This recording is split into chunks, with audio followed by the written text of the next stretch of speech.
banka zina bagambako ebbiri okuli Equity Bank ne Centenary Bank zino ziri mbizibu ziri mu financial crisis. Oyinza okuba nga obadde n'emitwalo 3 wagenda okuyita emyezi 4 ng'olinako omutwalo gumu n'ekitundu tebakuwa explanation lwaki serezo zivuddeko bw'obabuuza bagga tetumanyi bwe kiri ne mu Centenary mu Equity ate kiri mu Equity kitokota si kisaanidikire kale gwali eyo ng'okyali sibijajala empiso njala kutegeeza nti banka zifuuse ekizibu okuli Equity ne Centenary Bank bano baggala n'akawunti z'abantu nga tamaze beebuuzaako. Nina kesi file jengida kwa ku Friday ngekwatagana ku muntu omu gobaggaliddewo akawunti ye nga accusation evudde mbantu ababbi abadde baagala okubba omwami ono Equity Bank neggala akawunti ye nga kuliko esimbi empya n'enkadde ate nga n'abantu abalina complain ku Equity Bank okubba ne Standard byebyo ate namwe nga mbyewuliddeko munange Fred Lumbuye tulabula walo n'agamba buli muntu yenna ayina ssente eno n'eno n'eri munange muzijje ebintu byakoze eki byafuukuse naye nga maama abantu baliwulira kati ssaawa zino ge bakaaba ge bakomboli ku Suvi News wamma gwe tuulanda okuwe naye nga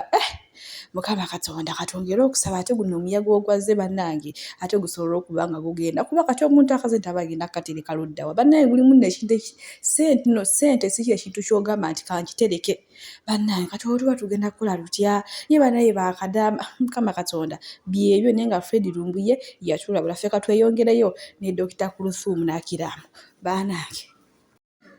Zensonga za Dr. Kuluthum zikutte wansi ne waggulu ne Acram bannange ekiriwo ku poliisi mbiyina mu maaso awo ate yuno omuwala mbanoonya anoonya omusajja atanaaba bannange ka vidiyo nkayina mu maaso awo mugamba mutya mwasiibye mutya kansuubire muli bulungi ng'enkola yaffe mbasaba vidiyo eno mugimpere like era nensaba bwe wenna atanaba kusubscribinga nti mukwano subscribinga era ongene mu notification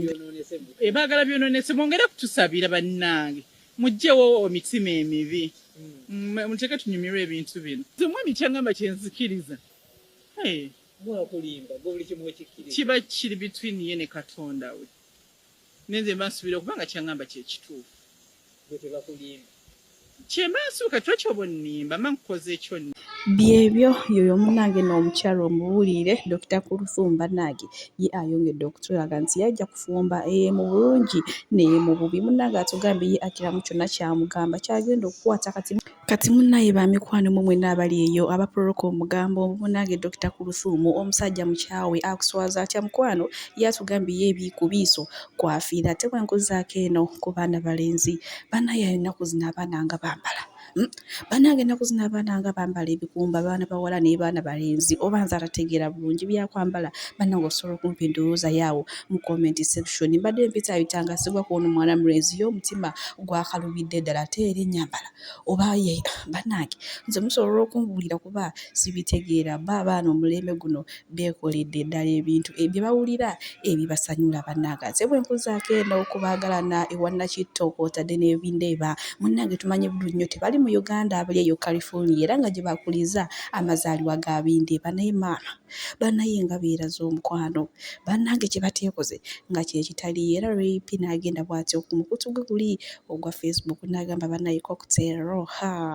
bannaye wamponya ebyayi wamponya ebirimba bannange okuva wajja mu bulamu bwange wabukyusiza ddala ddala ate bwe nkuzaako eno b'omunnange abasajja twabavaako bakola bye baagala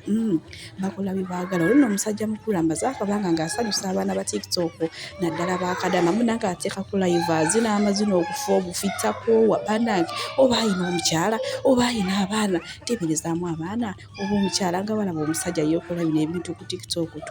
oba likes oba bannange byewuunyisa kyo kituufu twabavaako bakolera ddala bye baagala yuuyo omusajja mukulu yenna yeefukulira mu kamera n'ogamba Mukama Katonda tuli ku kikino naye ekisooke kasita kiba nga kyekimuwe munange essanyu ate owaaye tunaakola ki katugendera awo ate bwe nkuzaako eno ku nampeera waffe oli ow'omutooyi munange ate mulowooza liyo tamaze emisomo gye era nga bamutiikidde bachelor's degree in software kale munange tumwagaliza birungi tumwagaliza bisinga eno nno inginiya mulamba yesu wadde yakola ebitajja mutooyi naye si kyo kya buli muntu si yali asoosera kuba abannayuganda bo baagala bbikuliriza kale munange tumwagaliza bisinga ate mu lugendo lwe luno lwatandise olupya Ate bwe nkuzaako eno ewa mwana mulenzi Simpoke munange oluvannyuma lw'okuva mu kkomera Full-Figure luli bwe yamusiba yagamba sigenda kutuuza kitone kyange ngenda kusigala nga ekitone kyange kyakitwaliza wa mu maaso era nga munange ayinayo konsati ennaku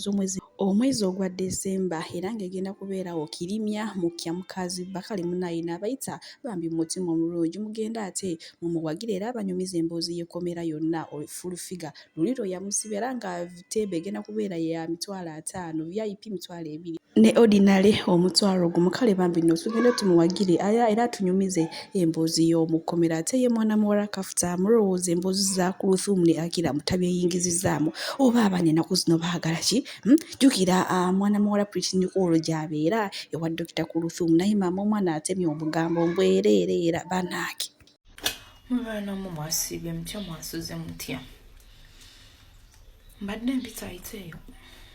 ng'atolooza sigwa ku bino bimulaba wanino wansi ngambigwako naye ngamba waaye sijja kubeerayo nzekka nga nzaalumanyi ne ndwaleetera guys simanyi in fact ffenna tetumanyi oba bituufu naye if it's tarnishing someone's name in this way I don't think that it works like this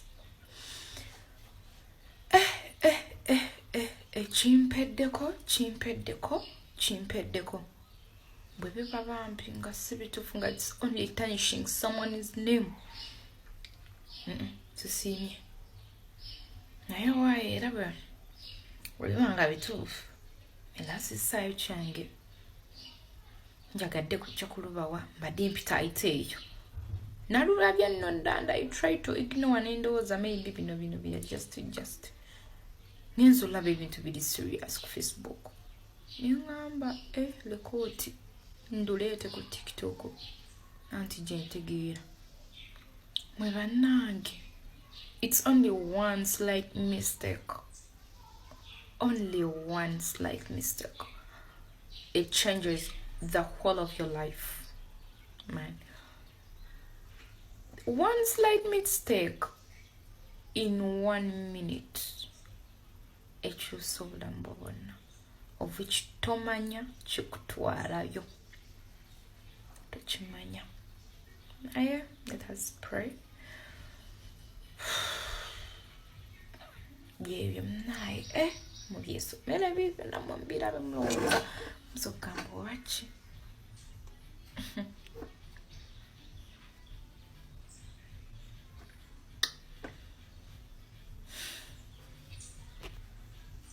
byate byakafuta nga tubitadde ku bbali ebyewuunyisa tebiggwa mu nsi yuno omukyala mbanoonya munange ye anoonya omwami atanaaba ate era omukyala omulala nakinguye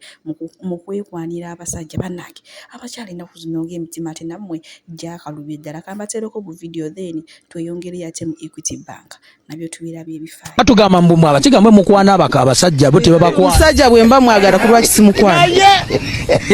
mba musinge kulwa kisimukwana kati owogo wamukwana ba yakwana yali kyali ne mwana w'essomero ng'asoma nze ne mulaba ne musiima go wali tosoma nga gwamala dda nze nga namala dda kyokka ne ndaba omuvubuka n'ankuba ne musaamu kaasi n'omusaamu kaasi nampasa nakuwasa ogambye oyagala musajja kika ki maama atanaaba lwaki oyagala musajja atanaaba kasabuni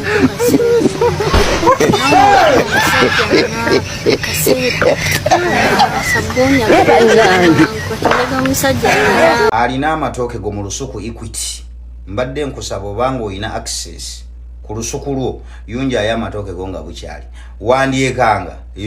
nga bye walima olusuku lukalu katate gwali ebweru w'eggwanga nga naawe oyina amatooke mu lusuku Equity gwate weetaaga edduwa okutali mukyere kugina emiranga egitabuse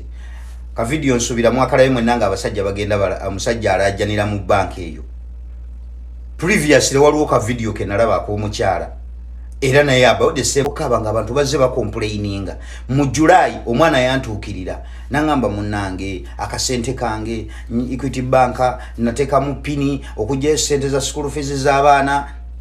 pini yange ne bangamba mbusimanyi nfu biki naye ng'omuntu abadde akozesa the same pin okujjangayo ssente kati n'atuuka okuddamu okugiteeka mwana ne bamugamba nti nfu akawunti ne bagibulookinga kiba kiki awo waba waliwo ekitali kituufu kati weebuuze kati abo abaana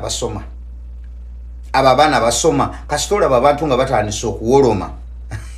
kyokka ate olubakubira okumanya bino bibanka biri ani professional tebyateekawo mechanism nti omuntu ali ebweru w'eggwanga asobola kuyambibwa atya in case waba afunye obuzibu n'akawunti ye wabula bwe babakubira ate kati we cannot verify it's you have to come in person kati omuntu ali e Uganda yekka yasobola okuvisitinga bank branch singa aba afunye obuzibu n'akawunti ye ate mwalabye yabadde ku banka ali e Uganda ate naye akaabirayo kati weebuuze gwali mu contract atasobola kutuuka mu banka bwekera enkya nga akawunti ye efunyemu obuzibu okikola otya